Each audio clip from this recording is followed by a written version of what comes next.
আমি যে নিজেই মত্ত, জানি না তোমার শর্ত।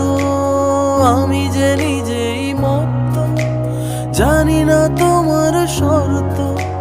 যদি বা ঘটে অনর্থ, তবুও তোমার চাই। হয়তো তোমারই জন্য হয়েছি প্রেমে যে বন্য।